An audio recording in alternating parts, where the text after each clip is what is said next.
Bismillahirrahmanirrahim. Assalamualaikum warahmatullahi wabarakatuh.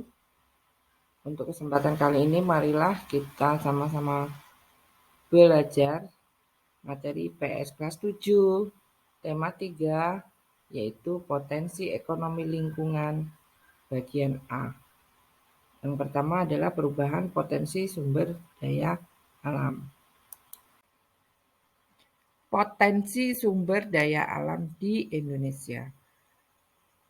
Apa yang dimaksud dengan sumber daya alam adalah segala sesuatu yang terdapat di permukaan bumi serta dapat dimanfaatkan oleh manusia untuk memenuhi kebutuhan hidupnya. Berdasarkan kelestariannya, sumber daya alam dapat dibedakan menjadi yang pertama sumber daya alam yang dapat diperbaharui. Yang kedua adalah sumber daya alam yang tidak dapat diperbaharui. Sumber daya alam yang dapat diperbarui adalah air, hutan, dan tanah. Sedangkan sumber daya alam yang tidak dapat diperbarui adalah batu bara, timah, gas, dan minyak bumi. Potensi sumber daya alam di Indonesia yang dibagi menjadi 3, yaitu sumber daya alam hutan, sumber daya alam tambang, sumber daya alam kemaritiman. Sumber daya alam hutan. Fungsi kawasan hutan di Indonesia dapat diklasifikasikan menjadi 3, yaitu hutan produksi, hutan lindung, dan hutan konservasi. Kita pelajari hutan produksi adalah hutan yang dimanfaatkan untuk menghasilkan bahan baku produksi, contohnya seperti kayu dan rotan. Sedangkan hutan lindung adalah kawasan hutan yang berfungsi untuk mengatur suplai air, mengendalikan erosi, mencegah banjir, mencegah intrusi air laut. Hutan konversi dibagi menjadi 2, yaitu kawasan suaka alam dan kawasan pelestarian alam. Kawasan suaka alam adalah kawasan yang memiliki ciri khas tertentu, baik yang berada di daratan dan perairan, serta memiliki fungsi pokok sebagai kawasan untuk pengawetan keanekaragaman tumbuhan dan satwa. Kawasan suaka alam sendiri dibagi menjadi 2, yaitu cagar alam dan suaka marga satwa.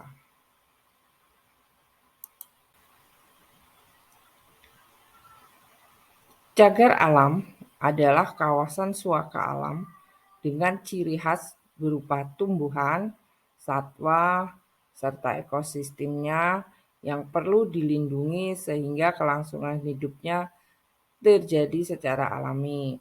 Sedangkan suaka marga satwa adalah suatu kawasan suaka alam dengan ciri khas berupa keunikan dan keanekaragaman jenis satwa, sedangkan untuk tujuan kelangsungan hidupnya yang ada di dalamnya dapat dilakukan pembinaan. Sampailah kita pada materi kawasan pelestarian alam. Adalah suatu kawasan hutan yang mempunyai ciri khas dengan fungsi pokok memberikan perlindungan terhadap sistem penyangga kehidupan, pengawetan keanekaan jenis tumbuhan dan satwa, serta memanfaatkan sumber daya hayati dan ekosistemnya secara lestari. Kawasan pelestarian alam dibagi menjadi 3 bagian, yaitu taman nasional, taman wisata alam, dan taman hutan raya. Sampailah kita pada materi sumber daya alam tambang. Di negara kita, di Indonesia, penggolongan barang tambang didasari oleh Undang-Undang nomor 11 tahun 1967 tentang pertambangan yang terdiri dari 3 golongan, yaitu golongan A, golongan B, dan golongan C. Bila kita bahas dari yang golongan A, bahan galian atau tambang golongan A dikelola oleh pemerintah bekerja sama dengan pihak swasta serta penting untuk keamanan dan pertahanan negara. Contohnya minyak bumi dan gas.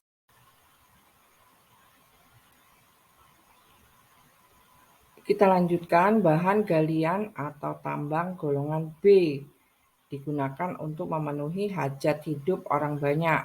Contohnya perak, emas, dan tembaga. Bahan tambang atau galian golongan C merupakan bahan tambang yang digunakan dalam kegiatan industri dan secara tidak langsung memenuhi hajat hidup masyarakat.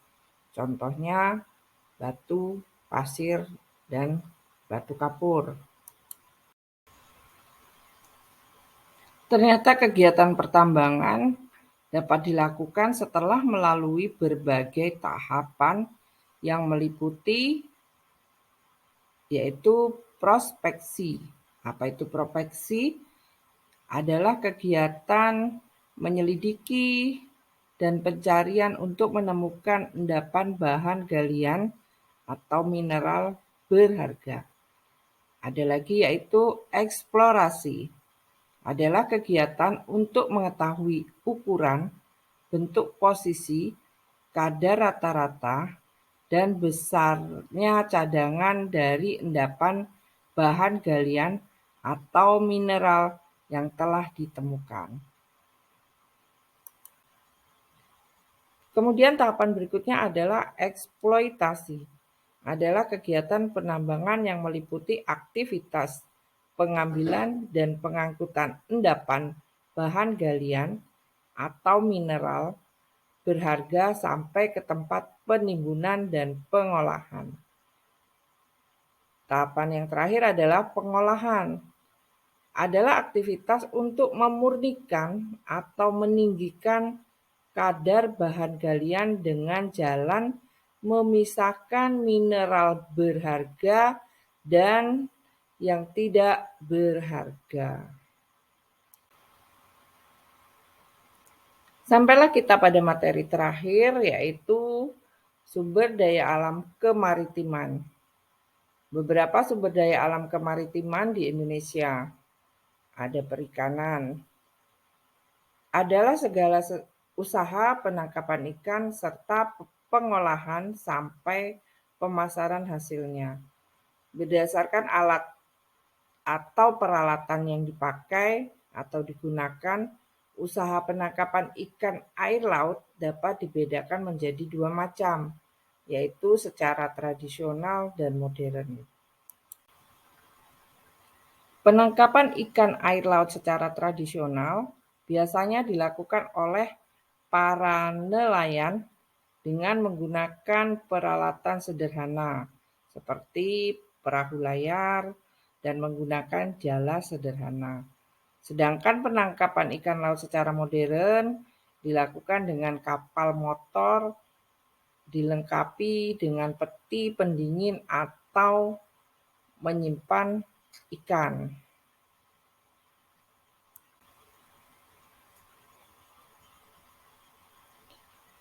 Energi kelautan terdiri dari energi gelombang, energi pasang surut, energi arus laut,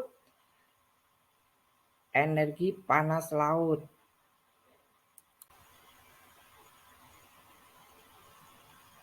Wisata bahari misalnya contohnya snorkeling, diving atau menyelam, memancing, fotografis di bawah laut.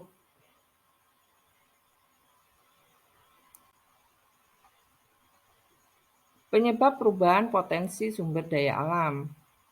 Ada beberapa faktor yang menyebabkan potensi sumber daya alam antara lain populasi manusia, kemudian ada lagi eksploitasi sumber daya alam yang berlebihan, dan yang terakhir adalah pencemaran dan kerusakan lingkungan.